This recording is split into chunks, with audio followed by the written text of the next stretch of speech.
Got Nick in a blue hat, and we're going to go over aniline leather, what it is, maybe how you make it, maybe talk about some finishing. Ready to go, Nick? I'm ready.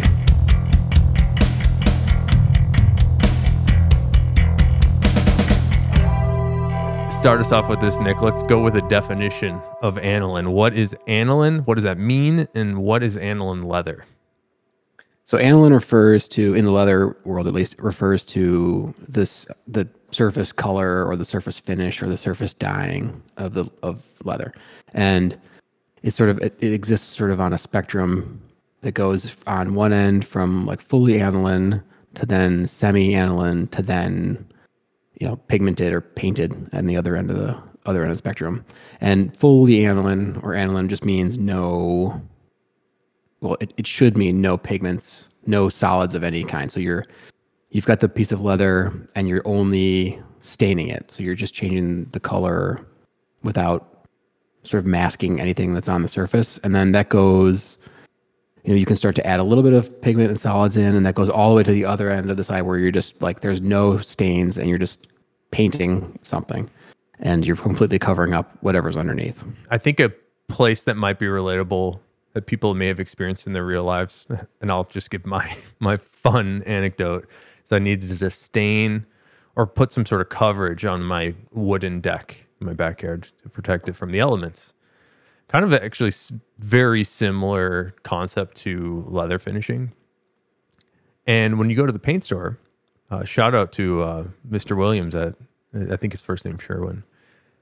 If you look at their paint catalogs for the outdoor stains and paints, they come in a range of transparent, semi-transparent, and full coverage. This, to my understanding at least, is very analogous to the leather finishing terminology, where aniline in my mind just means transparent finish. And to go a little bit farther on that, when I think about what does the transparent finish really mean, it still means you can see a lot of the natural character in the leather or in the wood, as opposed to the opposite of what an aniline finish would be, or a transparent finish would be, is like a full coverage, fully painted piece of wood or piece of leather, where it starts to appear much more like paint and a little bit less like wood or leather. Sound about right, Nick? Yeah. And then the it's a perfect comparison. Yeah, semi-transparent is like, it's sort of, I don't know. I think I chose a semi-transparent because we had some, and this is also perfect for leather analogies. On our deck, we had some older wood, and then we installed like some new decking, and those two different mismatching woods needed to look the same-ish, hopefully. And some of that older wood was a little beat up, and we wanted to cover up some imperfections and things that have happened to it. So again, perfect analogy to the leather world. Yeah, because you got two completely different colors, and like if you went full coverage, like there, you wouldn't have to think about anything at all. You could just slap it on there, and it could be, you could have different kinds of wood or different colors or different ages, and it'll all look the same. But we should get into that. There's a trade-off. I mean, there's trade-offs all up and down the line in terms of what that means. Well, for the wood and for the leather too. It's interesting too, is like just like everything else we speak about, it feels like everything we speak about on the show is really just depends on what you like. When we were talking about leather care, for example, this is another one of those where there's no wrong, there's no judgment on quality. In my mind, at least, between the difference between a transparent aniline finish and a semi-transparent and a full finish. I don't think there's anything wrong with any of them or anything specifically great about any of them as just a general statement. I think I can say some things that I like, but I think there's value for each of the ways that, I guess there's, what I'm trying to say is there's value to each of those, and there's no worse or better. Yeah, I think that there are. I mean, I think that when you think about this or when you talk about it, you are immediately sort of drawn or talking about the physical. I mean, the the visual appearance of it, because one looks different than the other, and I think that can distract from the performance trade-offs that come along with it, because they're striking, and there's pluses and minuses to each one, and you just have to think about. I mean, it's like with any product. You think about think about the end use, or what the product is going to be, and then you sort of figure out how to make it. I mean, it's unusual, at least in the leather world, I would say. No, I'm not gonna. You should take that out. Never mind. You're gonna call yourself out there or something. Yeah. I decided it was too complicated to justify. Something else I think about is finishes of all for all material types, and then another one I think about frequently is brick, because we're in Chicago. We have all this cool old brick. Are you aware of? Is there a stain for brick that is in the same way that you have an aniline finish or transparent? It's either nothing on it or it's a paint for brick. Right. Yeah. I mean, the color for bricks, like in Chicago, is from the actual substrate, from like the proportions of clay and the color of the clay and the sediment and all that stuff, and also how they're baked. It's pretty. I went down a brick rabbit hole. Yeah, I actually did too. Chicago had specific clay or whatever sediment that it is like known as Chicago brick, and it is Chicago common brick. Yeah. Yeah, it's like a very specific coloring, which is kind of interesting when we're trying to relate the concept here to leather, because here's another fun anecdote. There's some really old vintage, I don't know if vintage is the right word, very old, I don't know what they're called, but there's these buildings that were bars, and they have these amazing bronze, I believe, Schlitz like emblems over the top. And I saw there was some controversy because there was a new owner for one of these beautiful old Schlitz buildings that was the natural brick, and it was sort of this yellowy brick that I don't particularly love. And the community was pretty upset because this new developer just painted it all white, which here's a fun tangent for anybody trying to paint brick. It's been advised to me to never paint brick because you seal in all the moisture that will get trapped in there, and inevitably all the joints between the brick will crack, because especially in Chicago when we have freezing weather, that moisture freezes and just cracks everything. It's a disaster. I have where our workshop is at Ashland, we have a split face block building that the prior owners painted over, and we had these joints all explode, and they had to go through, and there's particular finishes that are breathable, which is kind of also interesting, where there's finishes on leather that are breathable. There does seem like there's a huge world in finishing, but let's step away from that tangent and come back to the term aniline. I don't think I've ever really known what that word means or where it comes from. I know what it means in the context of leather. Again, like more of a transparent visual appearance. But I think you've done some brief research on the term. Yeah, I went to etymology.com or whatever it is, because I had never looked it up either. It's for whatever reason, and it's actually it comes from the word that means indigo in Arabic.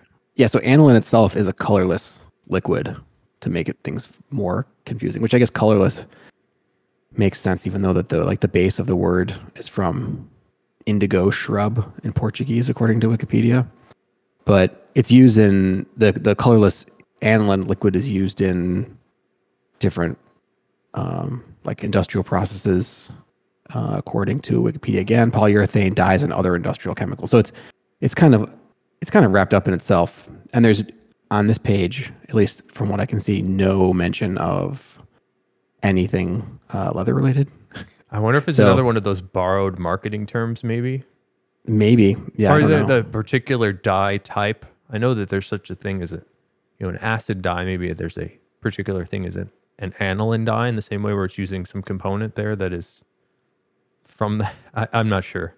I mean, maybe it's because it's talking about a colorless liquid, and it's talking about the manufacture of dyes, and it's so maybe traditionally I'm totally guessing that the product, the aniline, the liquid aniline, was used in the making of dyes that were then aniline dyes. That's all I can think of. I strongly suppose this is another one of those great ways to market leather because it's a word that doesn't have a full meaning. It's sort of like a contextual kind of meaning, right? It's like just a way to put a adjective or a descriptor on a thing to sell it better, which I feel like I come across a lot. Like genuine leather, like that's, I suppose all language is made up to some extent, but in the leather like world, snuffed suede. Nubuck last week, it's like it's such a bizarre world, and that's kind of why you and I decided to talk about these topics, is because they're confusing, and I think they've been purposely confusing to sort of, sell people more stuff without them knowing what the hell it is. So we would like to demystify some of that. And I don't have any specific examples to call up, but one example that comes to my mind, I can't remember who it was, or maybe I'm just misrecalling, but I feel like I've seen cars be marketed with aniline leather interiors. And to me, it's shocking that they say that, because I don't think I've ever seen a car interior with an aniline leather, an aniline finish. Nor would I want that. Maybe the question in here is, Nick, have you seen these words for cars? And I don't know, am I in the right case or right idea for not wanting an aniline car interior? Yeah, not. That's up to you if you want it or not. I mean, if you want a car interior that's gonna, if you want your car interior to get lighter or darker over time, then sure. But I don't know. I'm sure at one point that car interiors did have, or there were some cars that did have like aniline upholstery in them, but certainly nothing in the last, really, at least in the mainstream way, like in the last like 50 years, I would think. It's all because people want their car interiors to look the same way forever. I mean, they don't want them to change. And well, here's where I was going with that. In the seats the driver's seat's darker because you sit in that one the most. I mean, people don't want that. Well, I wonder though, I guess on that thought, is even like a full paint isn't the full story of how that leather was finished. Talking about the opposite of aniline, using a fully pigmented finish. I think there's also additional coats of finish that can be applied above the stain or above the paint, adhesions and tops. If you think about painting your walls at home, you might want to use a primer to have that paint stick a little bit better to whatever's underneath it. And that would be a binder or adhesion coat. And the adhesion coats on these car upholsteries, I'd imagine, are incredibly strong. Very good binding properties to hold that top coat on. So like, I think we should define, before we go further, I think we should define what an adhesion coat is. Oh, I was thinking like a good definition or a relatable concept would be primers for paint. Like, then people, I don't know, maybe people don't paint. Like I've done some painting at home, but essentially there's a couple reasons to use a primer coat of paint, but one of the main reasons is because you want the paint to stick to the wall. And an adhesion or binder coat, those are synonyms, I suppose. Those coats are sort of sandwiched in between a base coat underneath of either dye or paint, and then a top coat above it. So in between those two is this binder that holds the whole system of finish together. But where I was going with this, Nick, with the car thing, is I think there's a misconception that I've come across a few times when researching this topic, where people believe that an aniline leather or a leather that's finished with aniline dyes will scratch, or like you will be able to affect the appearance with your nail, which is, I think, that was very alarming for me to hear, because I think they're missing the idea of these top coats and things like of that nature. So what I would like to know from you is my understanding there correct? You can have an aniline leather with a tough top coat on it that is somewhat impervious, is scratch resistant, for example. That the top coat and that scratch resistance has nothing to do with the term aniline dyed, correct? I mean, it's related. I mean, there's something that we should just go back to the wood example because that's something that everyone understands or at least has some experience with. I mean, think about like the floors in your house. Like you can have, or you may have seen like natural colored floors that you then put like a polyurethane coat on, and that polyurethane is clear, and you still see all the wood character underneath. But you can't, if you take your fingernail to it, you're not going to scratch it, and if you spill a glass of red wine or something on it, it's not going to soak in immediately. So there's a barrier there, but there's a little bit of a disclaimer that needs to happen with that example because it doesn't really matter how it feels, and also it doesn't have to move at all. It doesn't have to flex. So there's significantly different performance requirements on something that's going to go on a piece of leather than there is like on a flat piece of wood.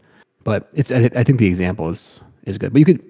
But then to say that it's always aniline isn't true either because you can put pigment in with the polyurethane that you're putting on there, and then it becomes semi-aniline, all the way up to the point where you could have a polyurethane or like you could be painting your floor with to get full coverage. So it always exists on a spectrum, and even to the extent that you can go mix your own paints and all that stuff, it's like there's this kind of like endless sort of combinations.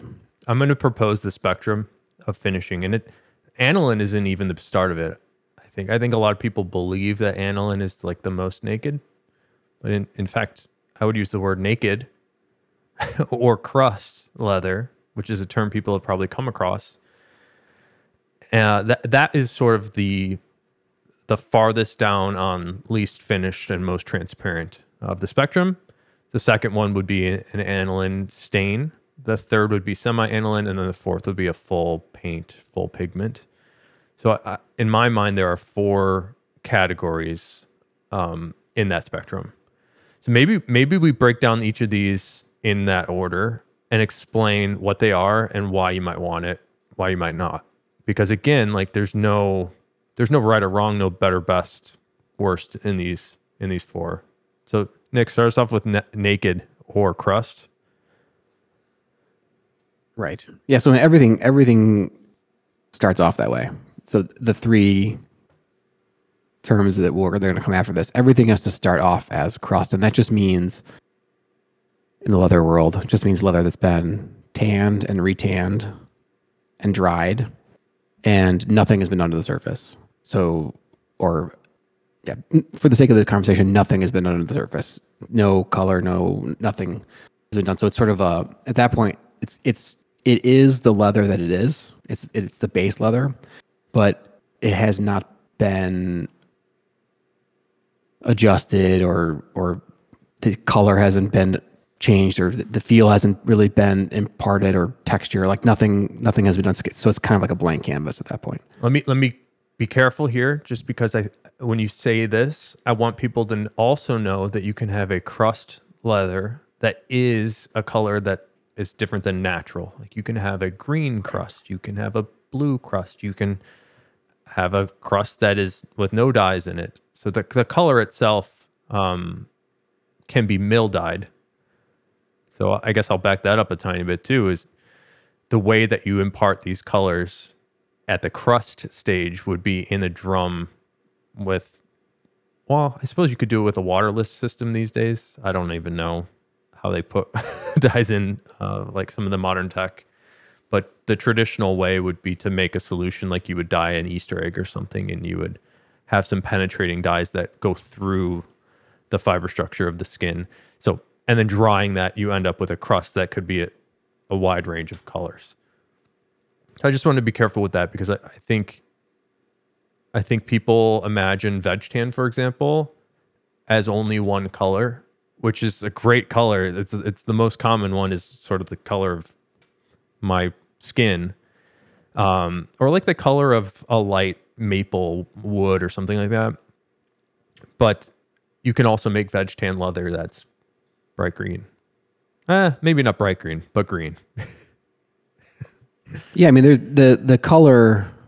It's a slippery conversation because the color starts to be influenced from at the point of the base tannage. Is it a chrome tan leather? Is it a veg tan leather, and then if it's veg tan, what is the blend? How dark are the extracts and the barks? Like, so because you start to get color at the very beginning, and then the retanage, which we were just talking about. I mean, those all have color in them, but then there's also the ability to bleach and add dyes at that point. And so it's just like there's so many different ways to impart or adjust color all along the entire process that it's hard to sort of nail it down as to it's like one. I like how you describe. There's not one base. Yeah. I like how you describe the crust as a canvas. Yeah. And functionally, that is what it is. At least at a tannery that has a finishing department, that's where you're starting. So let's move it up to the next stage. We're starting after the crust, getting into the finishing process, and let's go with an aniline dyed, more transparent finish on the leather. How do you achieve that? How do you apply it? Is it good? Is it bad? Or what would you want it for? Why would you do that, and why would you not? Yeah, so aniline, semi-aniline, and then pigmented, I guess, or I'm not quite sure how other people would they would call it. It's like, or fully finished, or I mean, there's a bunch of different ways to describe it, but full coverage. Those three things are mutually exclusive. So it's like you're picking one of the three. There's no overlap. And we talked about it just a few minutes ago. Like there's you're not putting anything to cover up the look below. All you're doing is changing the color with like a stain. So to go back to the wood example again, which I think we'll just keep doing, is if you have like a really nice piece of mahogany or walnut and it's really smooth and the grain is really nice, and you've paid extra money because it's a nice piece of wood, you might stain it clear, or you might stain it dark brown or dark red or something to sort of accentuate the grain, but you don't want to cover that up because it's you've paid for it and it's nice. There's a guitar coming, or a bass instrument. I guess this is a piece of ash Yeah. that I happen to really like the figuring on. And, that's not for everybody. Like, not everybody wants that. But for me, it would be kind of a shame to cover it. And as an aside, like you wouldn't necessarily pay the premium for a piece of ash if you were just going to paint it. It's sort of, we'll come back to that. But so there's that. And then there's... give me 1 second. Well, I want to know, let's stick on transparent finishes, but I think people want to know how you apply. I suppose you could apply the finishes of all of the three remaining categories in the same methods, but I think it'd be interesting for people to hear how you at the tannery apply stains, for example, of the aniline leathers. Yeah, I think let's talk about pigmented first. Okay. So that we have like a start at both ends of relative. And then because semi-aniline is sort of, it's self-explanatory. It's like some midpoint.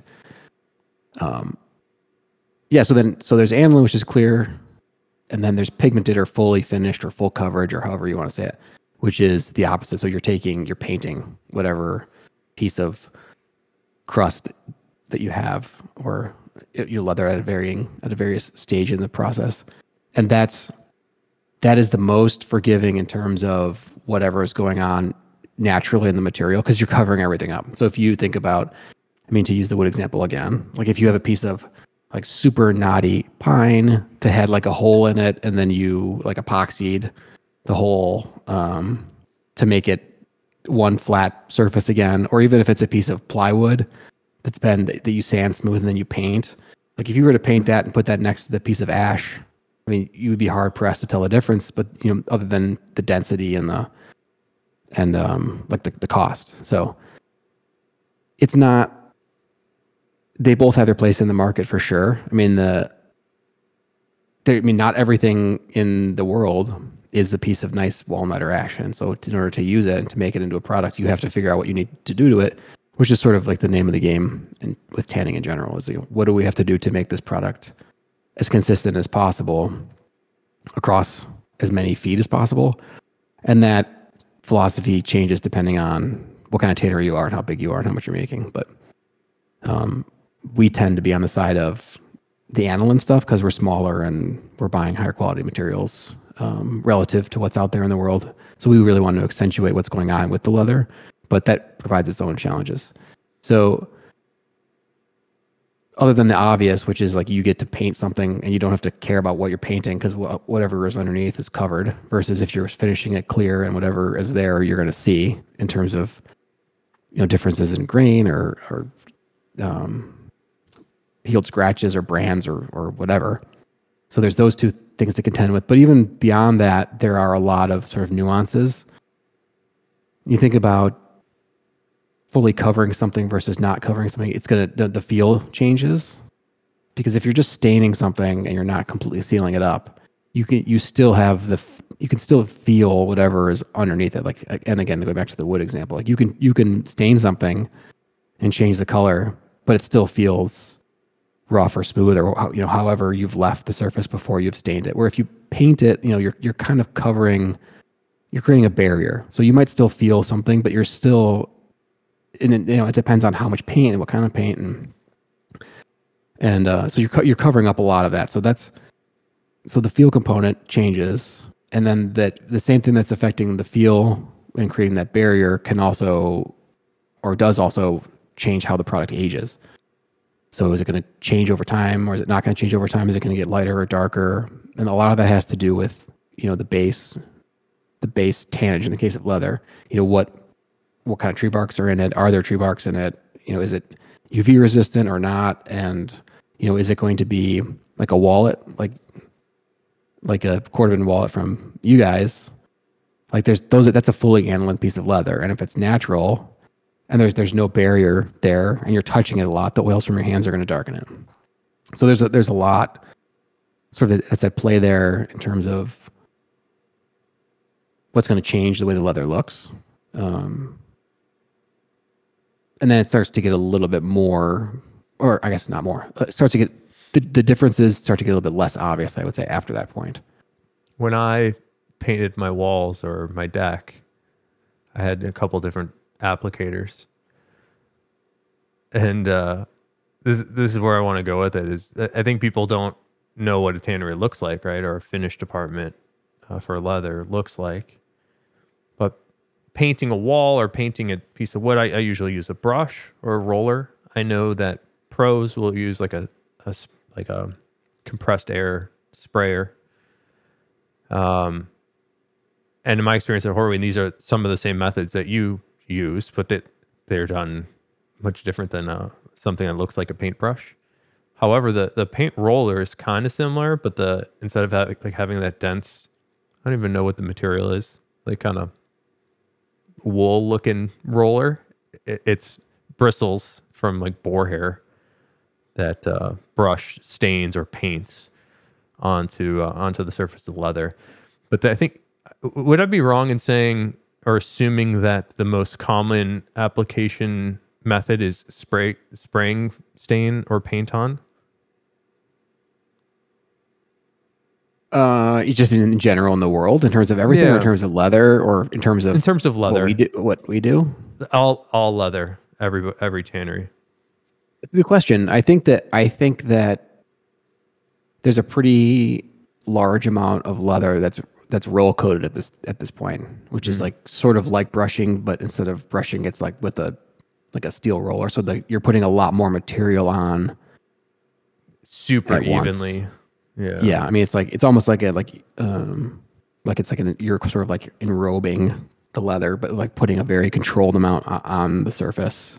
And then you put it through a dryer and it's sort of setting up and curing, and then you might need to do it again or not. But depends on how heavy the coat is. But there's a lot. I mean, roll coating kind of reminds me of, it directly reminds me of letterpress, but people probably also haven't worked at a letterpress. But it's kind of like a stamp that you might press onto your return address on your envelope or something, but in reverse. It's maybe it's a weird example, but it's like an untextured stamp pad. Does that sound about right, Nick? Yeah, I mean, it's hard to describe, but then if you see it, you're like, oh, that makes perfect sense. Yeah. I mean, it's like a roller. It's a roll, and So if you think about like a roller that's metal and it's smooth, and then if you were to cut grooves into that along the length of the roller, then there's like a little bit of space for material to get caught in there, whether it's wax or in this case it would be like pigment. And then it goes around and it drops that little bit of pigment onto the leather in really, really even intervals, so that it's kind of like spraying, except you're just putting a lot more on in one shot. And I mean, there are benefits to that. I mean, definitely, because you can't spray everything. I mean, if something's really heavy, like if there's a really heavy wax, for example, you can't sort of, you can't really aerosolize it or like make it carry well enough in sort of a mist, no matter how much you just have adjust to it. do And even a ton of coats of it, spraying. yeah, I mean, and even if you could, I mean, the spray equipment is kind of sensitive, so you don't want to like put really gunky stuff through it anyway. So the roll coater is sort of the way around that, where you can put it on mechanically and be really consistent about it, but you're also doing it quickly and heavily. Would it be safe to say, given that the rolled finish is a heavier coat, I imagine they could do lighter coats as well, but would it be safe to say that it's a less natural appearance? Not across the board, I don't think. Okay. It depends. Would you say it really that depends? It depends heavily. I mean, would because you say that you could spraying would be a more natural appearance? Depends too. I mean, because it's all based on proportions. I mean, how much water to stain to pigment? You know, how semi-aniline is it, or is it fully pigmented, or it's just like there's no. I don't think there's any general statement that's really safe to make. So most of what you point. do is sprayed. Why would you not want to roll coat more? Because I mean, generally, because we just don't. We haven't. It's not as traditional.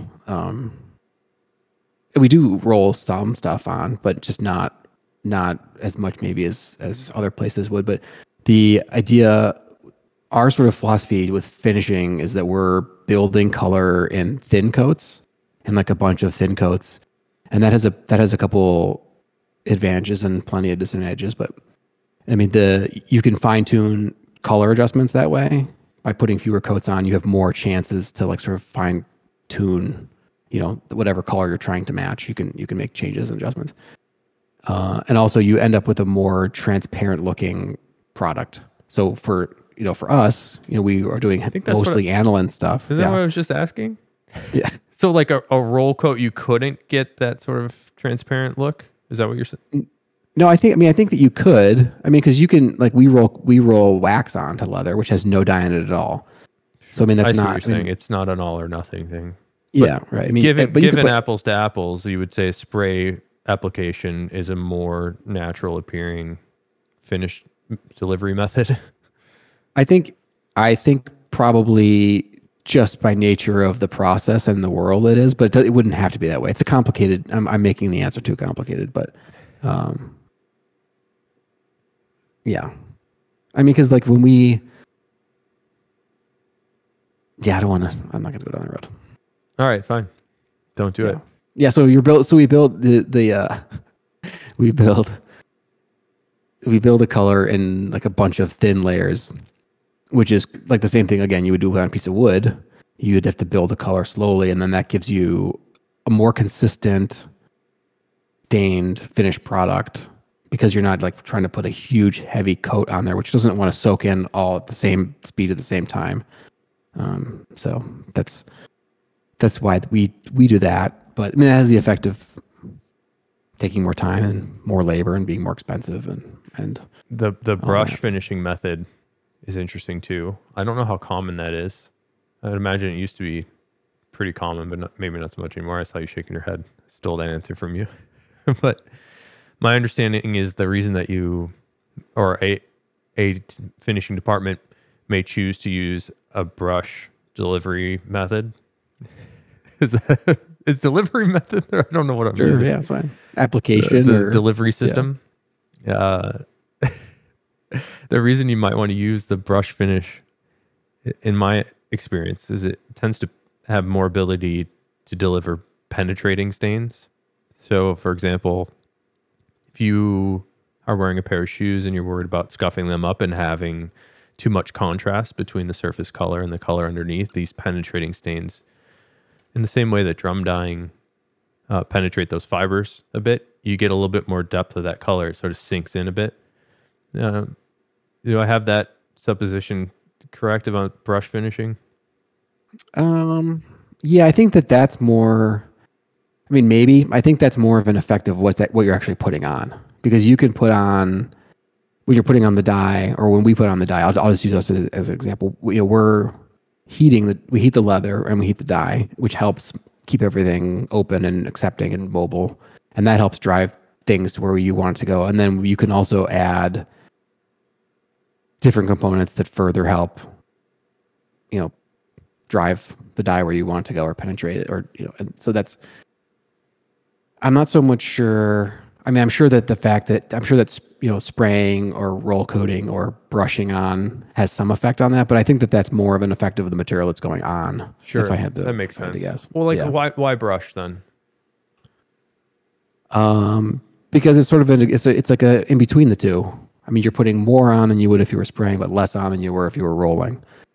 And it's traditional. You're brushing. It's going on with the brush, which is like a total pain, because the brushes have to be cleaned and the bristles come out and they have to be reconditioned. I mean, the people don't do that anymore, because it's just another thing to take care of, and it's another thing that needs maintenance and to be cleaned. And you've got certain brushes that are for dark colors and for light colors, and then who's going to put the bristles and recondition the brushes? I mean, it's just like another. I just thought of something. Step. I'd imagine it'd be pretty annoying to use a lot of pigmented finish with a brush to keep those clean. Maybe that's part of the reason. I mean, you're doing a lot of non-pigment stuff, so brush makes a little bit more sense. Huh? I hadn't thought about that. Yeah. The really heavy pigment stuff, like the PU stuff that we talked about before, like the coated leathers, like those are all rolled on, because you need a really heavy, like even application, which is what those heavy pigment finishes are known for. I mean, you put them on there and they're kind of like self leveling. If you think about it, if you put enough on there, it's liquid, it's going to kind of run and be flat, as long as you've done all of your prep work to the canvas the right way. Sure. Okay. So regardless of, I suppose the brush finishing might be an exception here, but it seems like just about all three of those finish applicators, you could make an aniline, a semi-aniline, or pigmented with. I mean, you could do it with brushes. It's just annoying, probably. So it wouldn't be the best. It wouldn't be the best way. Yeah. Sure. Okay. So I kind of want to summarize full finish, but maybe I don't know if you did some of the benefits in there and some of the negatives.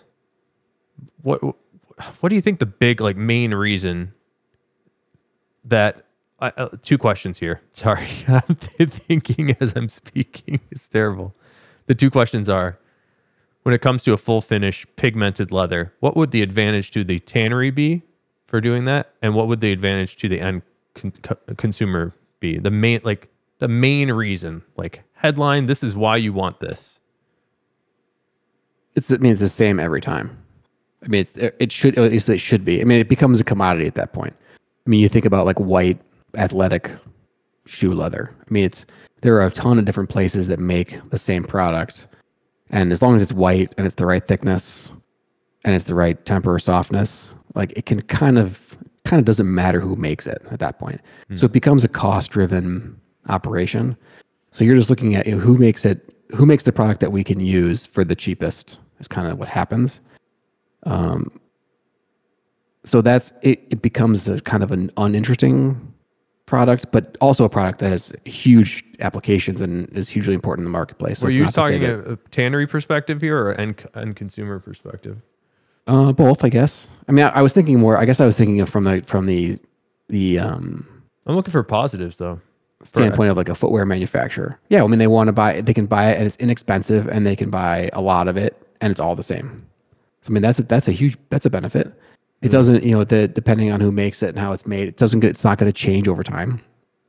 It'll be, as long as it's not dirty, it'll look the same for a long time. Yeah, I mean, really the consistency and I guess the price are kind of like the main two that I would think, or that I think of when I think of that stuff. But the drawbacks are it all looks the same. It doesn't age well. And if or when it does start to fall apart, it's like there's no coming back from it. I mean, because we talked a little bit about adhesion before.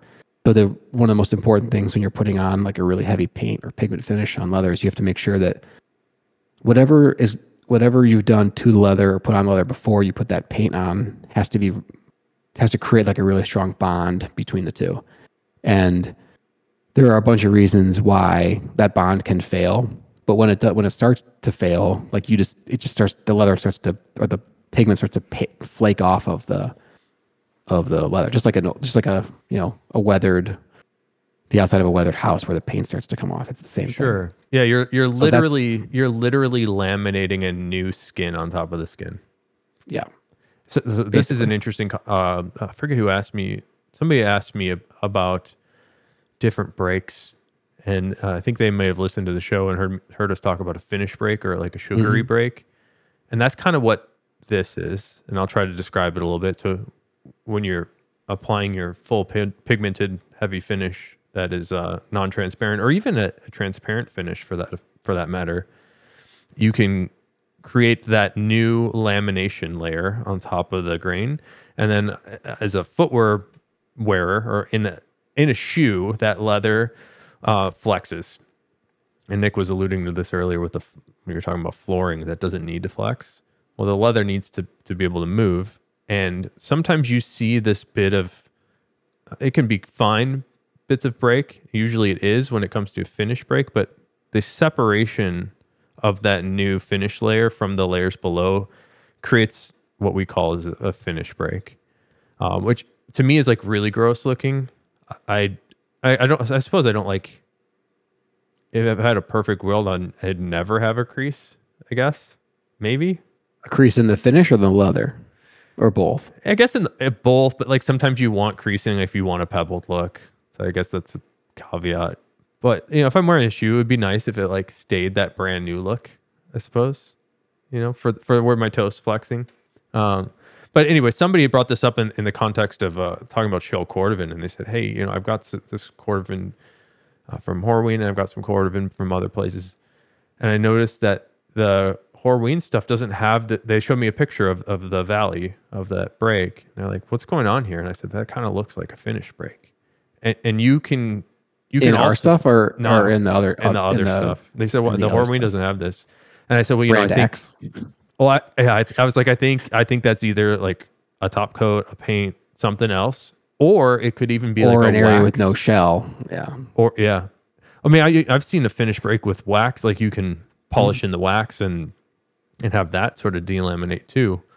But I just think that would be a reason to avoid a full finish. There's more tendency for delamination. Yeah, I think that I should say more opportunity for delamination. We can give an example. I think that's easier, or that might be easier to sort of picture, we can kind of extrapolate, I think. So if you think about, what's happening when there's a finish break situation is there's finish. So there's color or wax or pigment or whatever sitting on top of the leather, which is what we would call finish. And what's happening when there's finish break is that the elasticity of that layer is different than the leather itself. So if you've got a layer of paint on a piece of leather that's really firm, and the leather that's underneath is really soft, and you bend the leather flexes more and travels a further distance than the paint layer on top, it's going to start to crack and open up, and you'll see cracks in that pigmented layer. And so that would be one version of finish break. And then, but if you bend it the other way, then you sort of see the opposite. So there are varying degrees of what can cause that to happen. But I think that's maybe the easiest way, is to think about if the top you know, if one or the other is much more or less flexible, you know, sort of inverse to the other one, that's when things start to kind of look junky. This reminds me of the last week's conversation about, I was talking about belts and like laminating 2 layers of leather together for a belt. And that I've been thinking about that all week. It's like, what? So like you said the answer would be like make them both the same temper, softness or firmness. But I still got to wrap my brain around that one. I kind of want to test that.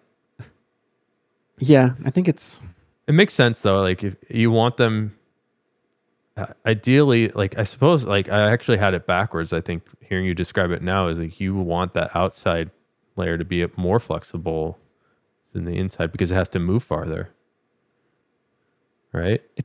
I think belts might be the exception to like all the rules. Though, yeah, because you have both sides, then you have to worry about the break on the inside. Yeah, I think that like if you're talking about a belt, like you really only care about what the outside looks like. Yeah, I mean you have to sort of prioritize that. Like the same thing with you do though, and you don't like on a rack. Like if it's all pipey on the liner, you're gonna be like that's kind of junky looking, you know. So it's like it matters at a point.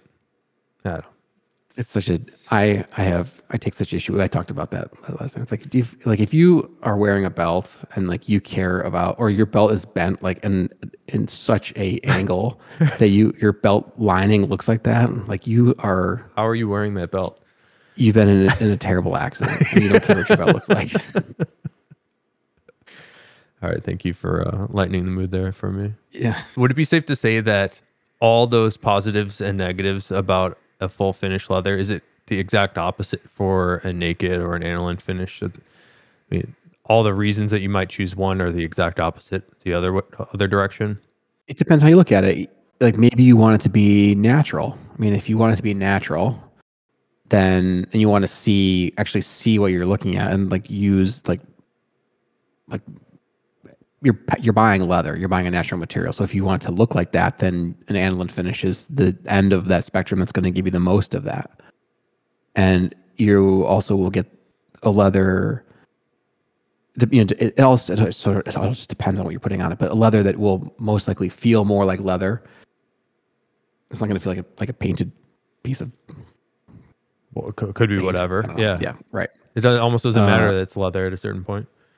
Yeah, I mean, it could be plastic or leather, or I mean, we go back to the car interior, where like the car interior is now, like the surfaces that you sit on are leather, and then the sides of the seats like aren't leather, and if you look at them, it's like you can almost like not even tell the difference because it's just all covered in plastic. That is weird. So here, that's a good question. It's like why do they even bother? Because they can market the car as like a leather interior, and it feels more special? I think so. I do still think that there is,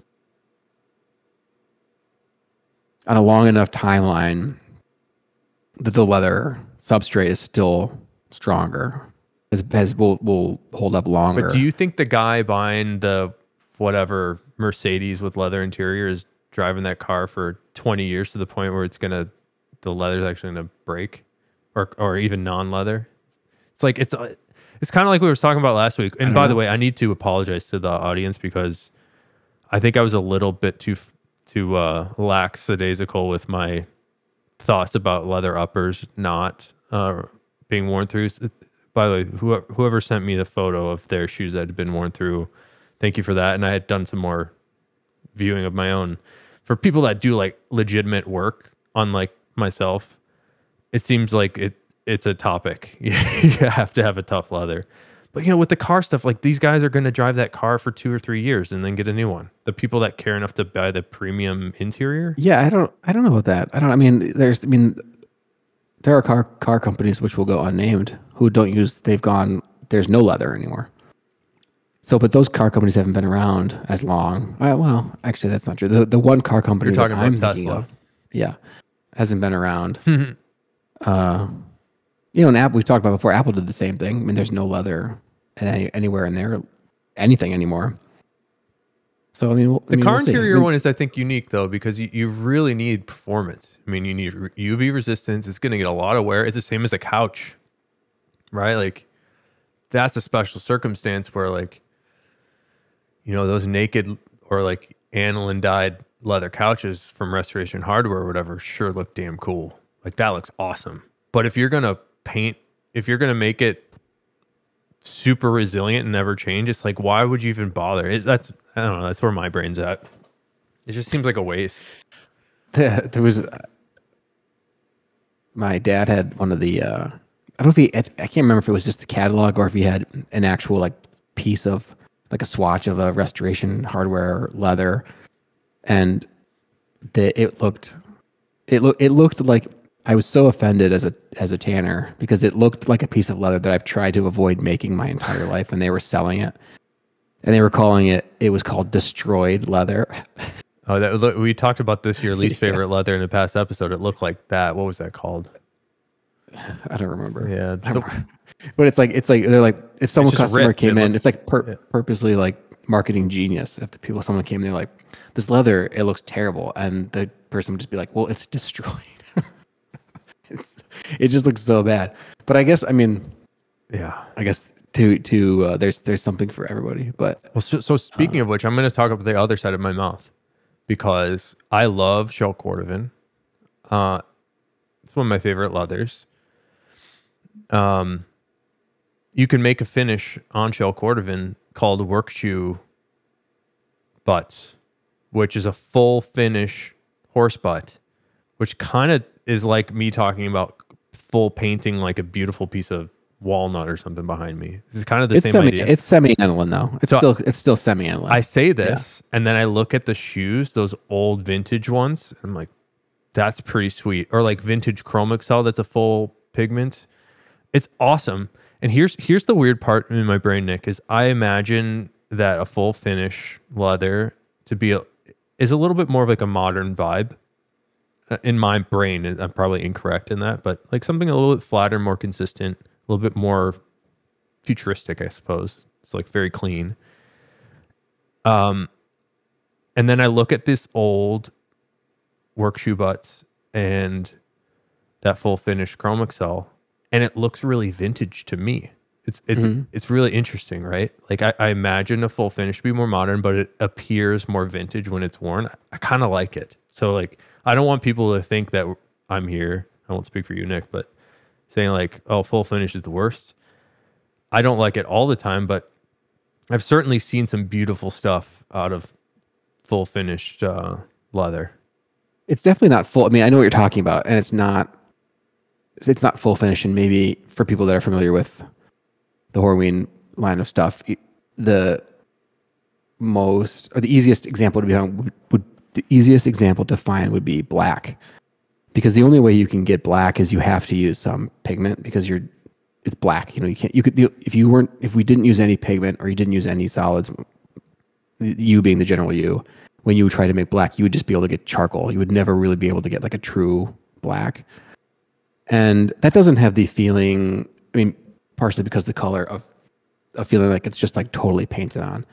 And the idea is that, at least when we're doing it, is we're trying to increase the consistency and maybe hit colors that we wouldn't be able to hit without pigments, but we're not going full, like whole hog on it. We're not just covering it with paint. I mean, it's still, that's where the semi-aniline conversation sort of comes in, where it's like, we're sort of trying to get both. We want something that's still going to pull up, and something that's going to feel nice and age well, but also you're going to cover up like some of the stuff.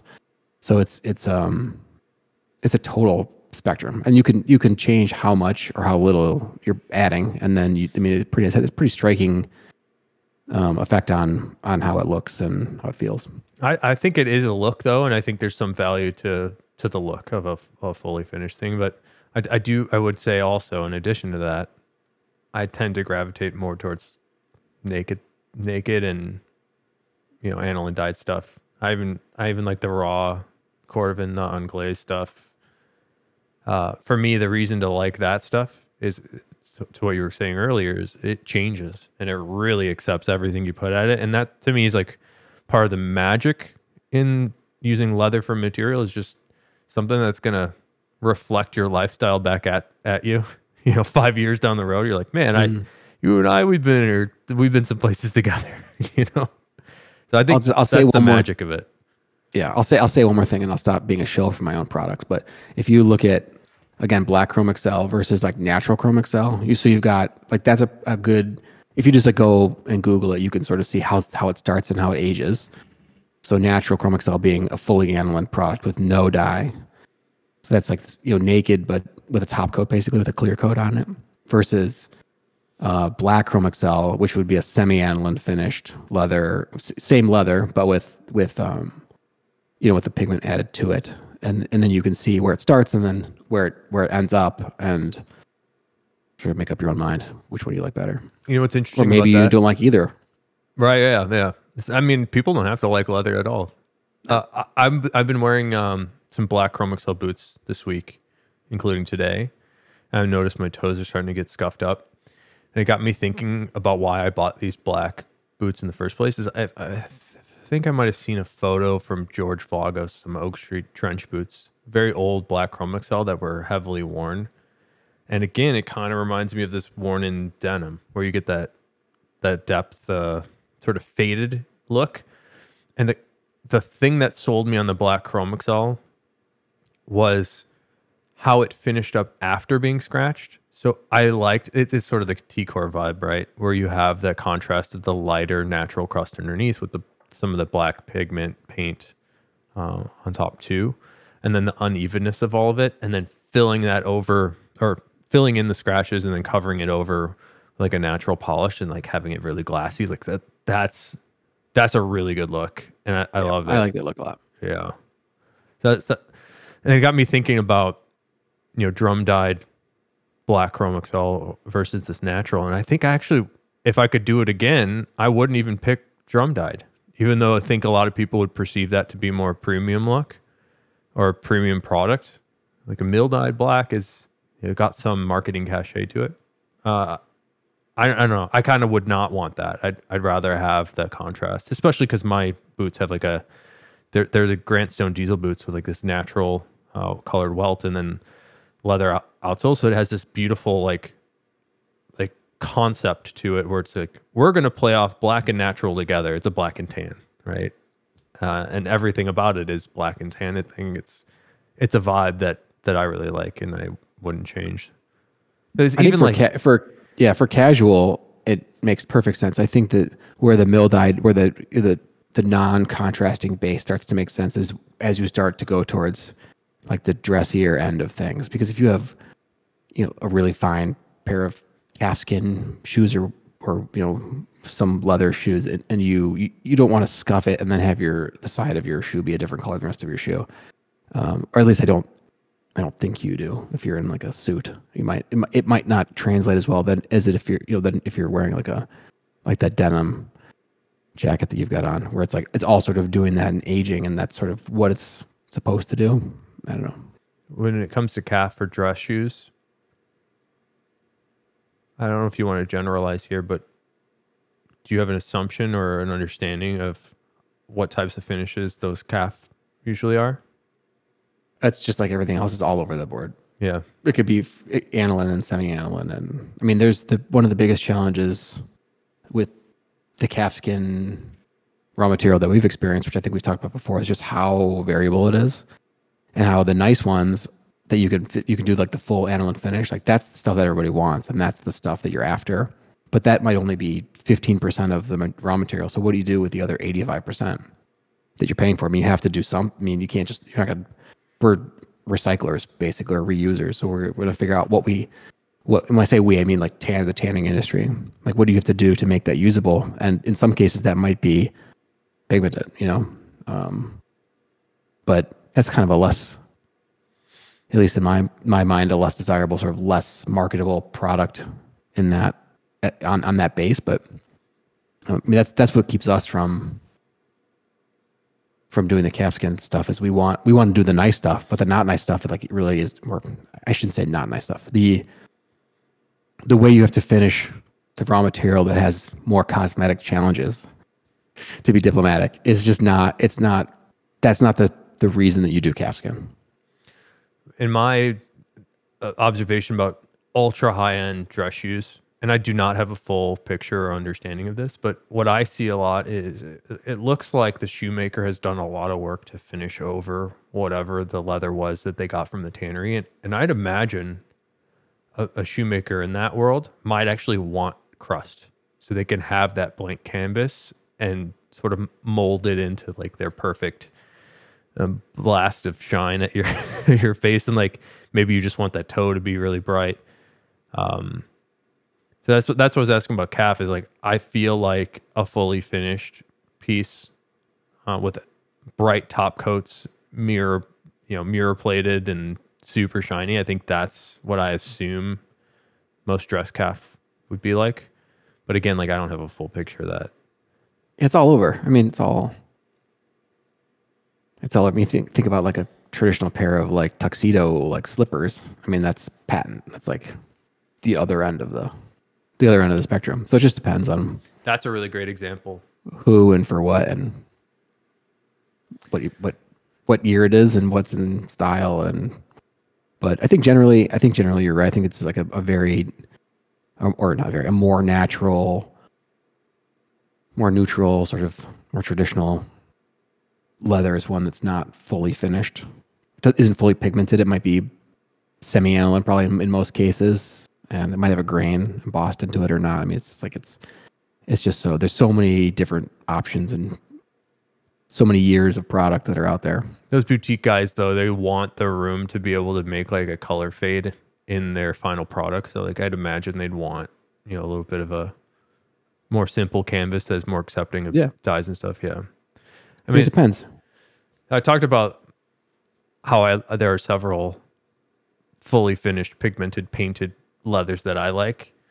One example of the opposite of that, the crust stuff that I can think of, I think you did some crust horse butt with Viberg that were made into some beautiful looking things. Do I have that correct? Horse butt crust? Yeah, it was like it was like raw.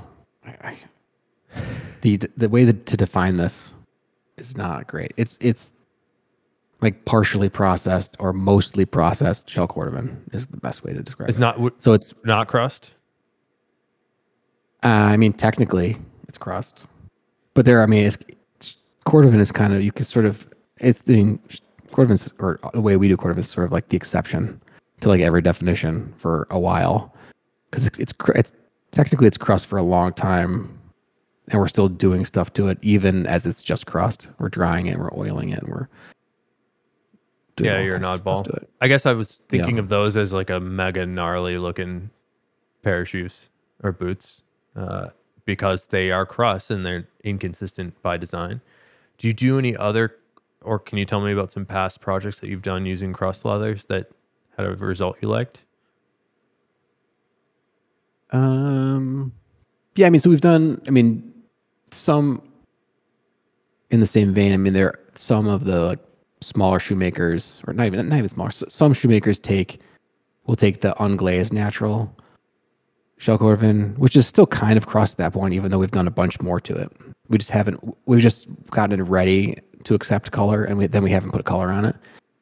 So you can do what you were just saying. You can take that and then you can start to impart your own dye on it. And it doesn't need to be even. It can be darker on the toe. You can sort of antique it.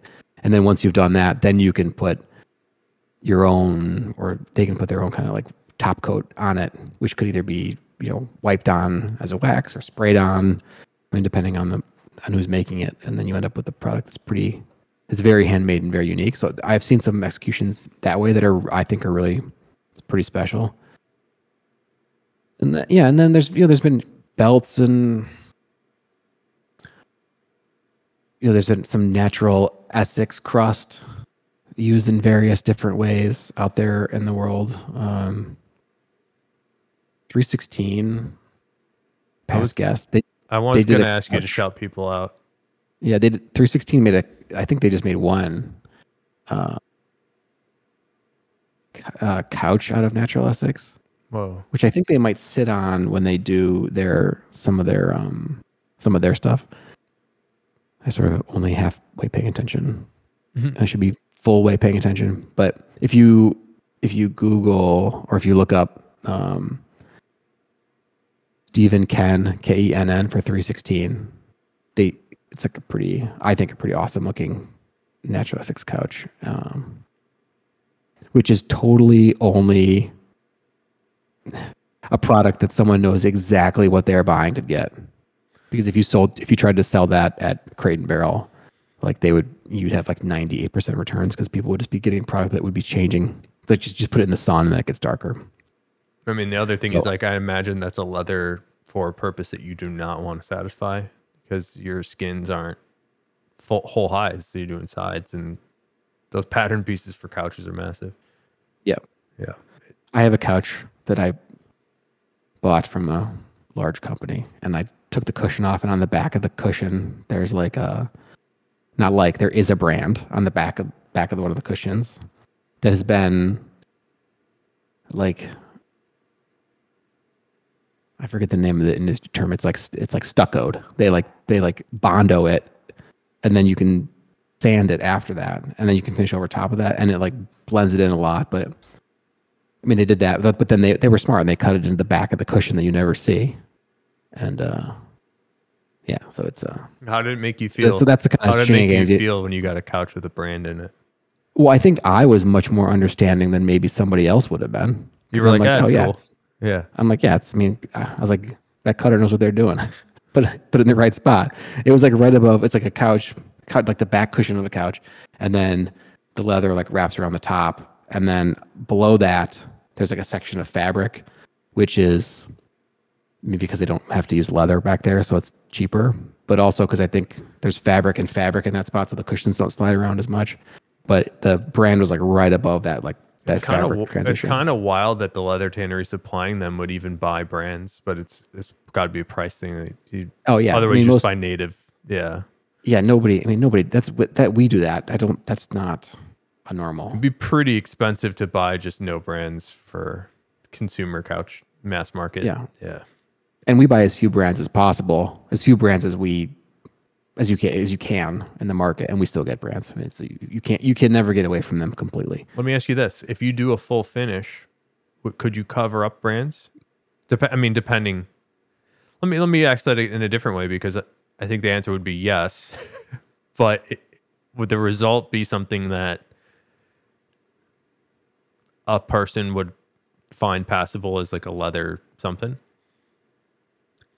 Not the way we do it, I don't think. I mean, you could sort of blend it in, and maybe you could cut it into certain parts, but it's never going to fully go away because the structure of the leather has changed so much. I mean, even going back to our last conversation, even if you were to flip it over and use it as like a rough out, I mean, the brand goes all the way through, so you see it on both sides. So that you can't even do that. So you're never covering a brand. So what types of things would a full finish cover if it's not covering a brand? Well, it depends to what extent. I mean, it could be if we go really full finish and you're talking about like building up a new surface, like the PU coating, then you can cover the brand at that point, because you're only using the leather as like a base and you're buffing it. You've sanded away the grain, and then which is probably not in great shape anyway, which is the reason you're sanding it away in the first place. And then you put the top on it, and everything underneath. You put, not the top, I shouldn't say top in the context of this conversation. Then you're putting the PU coating on top of the leather, and everything is getting covered up. So I guess in that way you can, but we don't do any of that stuff. But what we do, we're trying to work with the natural based product. Yeah, trying to not be too Horween specific, but yeah, I think I got the point across. There is like, it depends on so many things, but you can cover up things like bug bites, little scratches. You can hide a lot of those things by just like finishing my deck, right? Like I'm not going to see tons of junk in there, and then even fill in scratches and stuff. Yeah, superficial stuff you can take off, and you can take off and cover up, and a lot of that depends on color too. I mean, color can either sort of level stuff out, or I mean, certain colors you put it on there and it'll actually accentuate whatever is going on. So you have to be aware of that too. I was looking at our notes here, Nick. I think we covered a lot of this, but I don't know if we covered so much about the water-based finishes. What did you want to touch upon with that? That might be too, I mean, given the conversation, that might be like a different. A a different whole day. episode on Well, water-based finishing. I don't know if we could do a whole episode on that. Maybe we could do a whole episode on that if we had. We should get one of your Somebody- dye suppliers on the show. Yeah, that's what I was thinking. Oh, Because cool. I mean, my knowledge of that is like very high level. Not high level. It's very superficial. It's general. It's not. I would struggle, I think, to relay information in like a clear way. if We were should to do talk that. about just that. Okay. Yeah. What's one takeaway that you want people to have about aniline leather? Just that it's more natural looking, natural in quotes, and it's more. It's going to give you a leather that changes over time. So if you want something that's going to patina, and I think that there's a direct correlation between how much a leather will patina and how much pigment is on it. The more aniline it is, the more likely and the better, in quotes again, the patina is going to be. And the more pigment, that's on the leather, the less it's going to change and the less it'll patina. From one end where at the end where there's no finish on it, that's going to change and patina the most. And then down to the car upholstery side of things that got a crazy amount of paint and finish on it, that's not really going to change at all, or it's designed not to. So you're telling me there's a we could have had spectrum this there. episode be 1 minute long? Sure, you can edit. You can edit out the first. First hour. I don't The know first how hour. long it's been. It's like we're hour 15-ish. Yeah. I don't have any favorites today, Nick, but there's some stuff I want to plug for myself because I haven't been sharing this much with people and I want to share more. I want you to be proud of me, Nick. I'm very proud of you. You Oh, don't have to thanks. say tell me what you're going to tell me. I'm already proud of you, Phil. Oh, thanks. You must be a father. I'm playing a sold out show in Chicago with my band, Outrun the Sunlight. If you want to check out a progressive metal band, you can check out my band. It's sold out. We can't even go if we want to. Well, I'm just trying to give you some FOMO about it. But we're playing. Have you heard the band called Unprocessed? I don't know if it's your vibe. Have you heard? I of haven't. them? No. No. I'll check them out though, but no, I have not. Have you listened to Polyphia? Yes. It's like Polyphia, but with singer. Okay. I I like Polyphia. like Unprocessed too. I don't love the mixing and mastering on this album they have, but check out Unprocessed. You might like it. So we're opening for them in a couple weeks here. And I haven't played a sold out show. I was thinking about this. We got word that it was sold out this week. And I think the last time I played a sold out show, I was playing in like an emo band in like the early 2000s. The Metro we sold out with another emo band. So like this is Is that the band that you toured with? yeah. Is this Dorm Life? That band was called Dorm Life. And I think we opened for a band called the Hush Sound back then. And they're Dorm pretty Life good. spent a night on my floor in college. In for a Vermont. time. Yeah. Yeah. That was cool. I So remember this that. seems to be, honestly, this year is shaken out to be like the year of music. And like we, as a band, like we weren't really like trying to make these things happen, but we are going to be playing a couple festivals in Europe. I don't know if I told you about these, Nick, but we're playing in Belgium, which I know is a place you want to go. I'm excited. We're kind of extending this day and taking my wife with me. And then later this year, we're also playing this post festival. It's called Post Fest in Indianapolis, which is a bunch of post rock bands. And it's got if you like post rock, you definitely want to check out Post Fest. I think we're playing on the second night. And then we're also playing at this festival in the UK. So this would be my first time playing and performing in Europe, and then two in a year. And then the festival in Bristol is called Arctangent, and it's like the festival. So it's kind of wild we weren't really trying to make these things happen, and then they're happening, and it's like all fresh and new. So it's like this year is really shaken out to be like a music year for me in an unintended way. It's kind of funny. But I think we're playing the same day as Meshuggah. So like I'm just gonna be like fanboying them.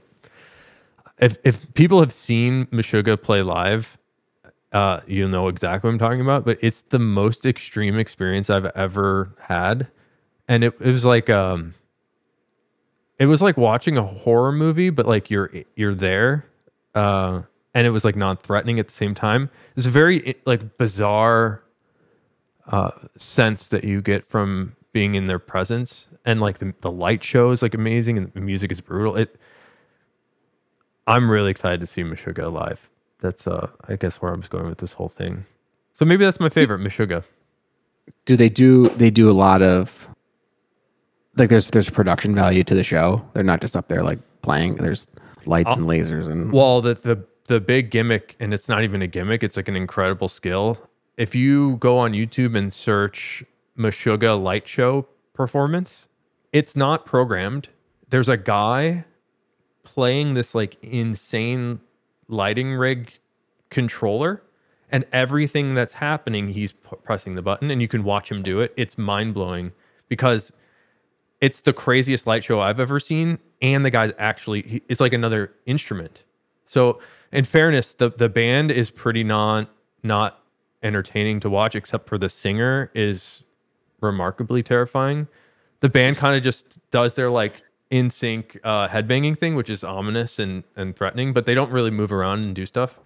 It's the light show is do yourself a favor, and when we get off this call, check out a live Meshuggah show. It's incredible. It's really, really cool. I think it may be the best looking thing. So check it out. So on the scale of, if the scale is Pearl Jam, who does absolutely nothing, they don't do a light show. No, I think that their gimmick is that they have no gimmick. That's someone, I heard someone describe it that way. So there's no, like, they don't do anything. And then the other end of the spectrum is like Iron Maiden. So they're like closer to the Iron Maiden side of things. Iron Maiden is like it's like a puppet show. Yeah, it's something else. It's like something beyond that. That's more like theater, right? I would say where the Meshuggah one is more of like it's like an art piece. It's like you're looking at this like 3D art in front of you. It's pretty wild, but it's also, you know, immersive, and there's the audio component. It's maybe that's a little too highfalutin sounding, but all I have to say is Meshuggah live was like the crazy. It was the craziest thing I've ever seen. Recommend. It's intense. Yeah. Do you have a favorite? I don't know. How about pizza? Do you like pizza?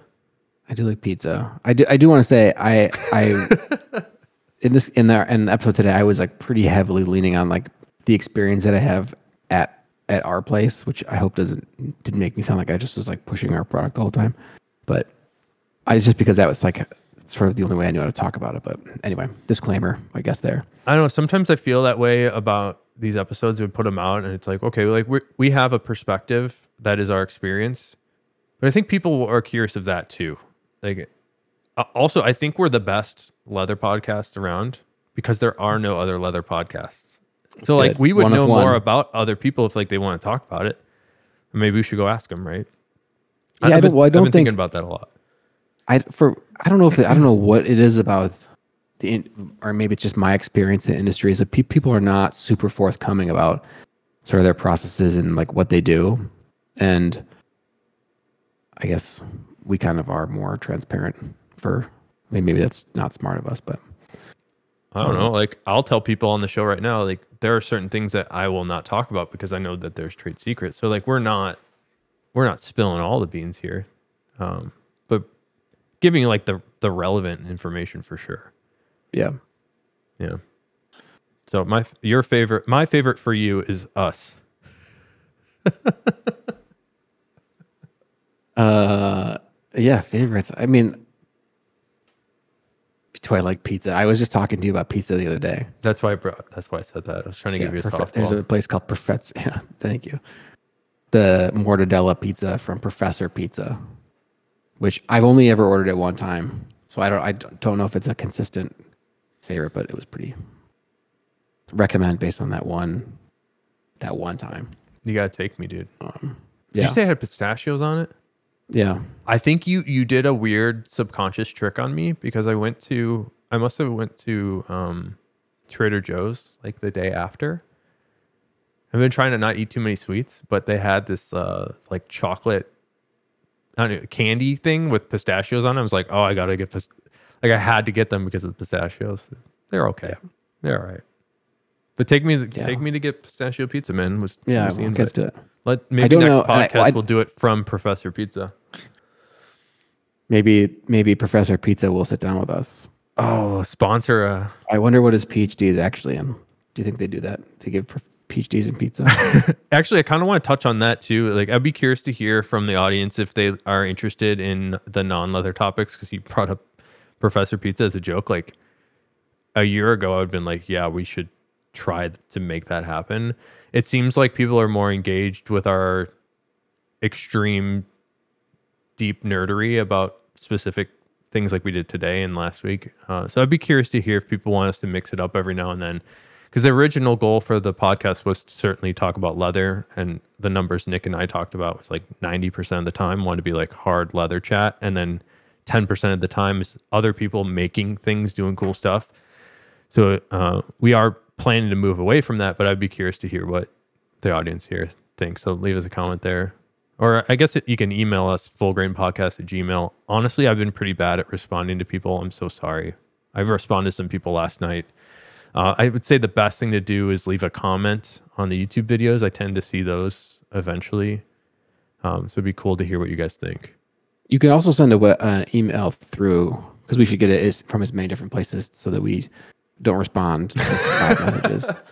But if you send a message just through like the Horween website and just title it Full Grain Podcast, I'll look at it. And okay, what about like DM Horween on Instagram? Oh, I'm terrible. I have like I don't know if I've ever responded to a DM on Instagram. I guess I'm turning into an old man with like I just like don't understand it. Like it's giving me mentions but also messages, but you have to approve. I just don't. It's a lot.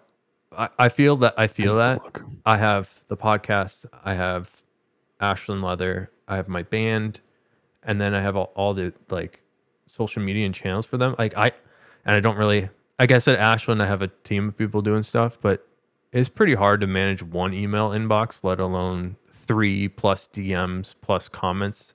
So I'm not trying to give an excuse, but cut us a little slack. I do try to read them and respond to people when I can and when I see them. But if it's a stupid comment, I'm ignoring it. If you send me a DM, somebody said like I'm a actor filling in. I read on the comments from last week's video that like they replaced me in the same way that apparently the conspiracy theory of like Joe Biden's been replaced by like some weird actor. There's like a stand-in that like this is the Phil stand-in. Oh yeah. It's with no beard Phil. Same guy that did Putin did this version of you. Yeah. Dude, I've been cutting the crap out of my face with the razor blade. It's so fun. Actually, I'm starting to not like cutting myself. I think I cut myself a little bit here. But what's interesting, I started doing the shaving thing to look younger by cutting off all the gray hairs. Hint, hint, Nick. But the other thing is what really like made me do it. I also saw a comment. Somebody said my wife made me do it. That's not the case. She actually prefers the beard. So this is me being a man on my own. What really got me was more of like I started looking at different like male grooming products, and I was like, oh, that sandalwood aftershave sounds nice. I can't use that because I don't shave. It's like, let's try it out. You know, so I like just wanted to do like weird lotions and scents and check it out. Yeah, you still look like a grown adult with no beard. Like if I don't have a beard, I look like a baby, a child. Maybe that's, or maybe I have too high of an opinion of myself and I'm not looking at the wrinkles all over the rest of my face as I'm getting Dude, up you there look, in the you look good. I'm jealous of your long hair too. I think it looks awesome. At least once a day, I'm like, I hate this. I'm going to cut it. You're turning into me from high school right now. Then I realize how much time I save by never getting my hair cut. Do you really feel that? Are we still recording? I actually feel like the longer hair takes a longer time to manage, you know? I mean, it does, but I don't have to go to get it cut. True. I don't have to actually go to the hair cuttery. Think about net time instead of day-to-day time. Oh, net time, it's way more time. Because you could just buzz this whole thing off, right? And you'd be like, out the door. I'm just ready to go. That's what I did for the longest time. Yeah. Yeah. Bring it back. I did that for I like like this. This is a good Nick. 5 years. Yeah. I like this version of Nick. I don't know. We'll see. All right, man. Thanks for another good episode. Everybody check us out on YouTube if you haven't done that already. Do all the stuff. People hit buttons and comments, and I have to say all these things. Otherwise you won't do it. And we don't really, in fact, we don't get paid for this. So, if you want to pay us by giving us a thumbs up, that'd be cool. Pretty easy. And I'm excited I will like my own video. I'm not beneath that. I'm always excited about those question and answer.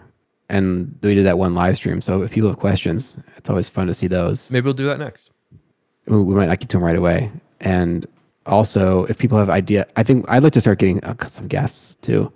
So if people have ideas for guests, those are always welcome too. We might completely ignore you, but it's still worth. Send Nick a DM if you want to be ignored. Yeah.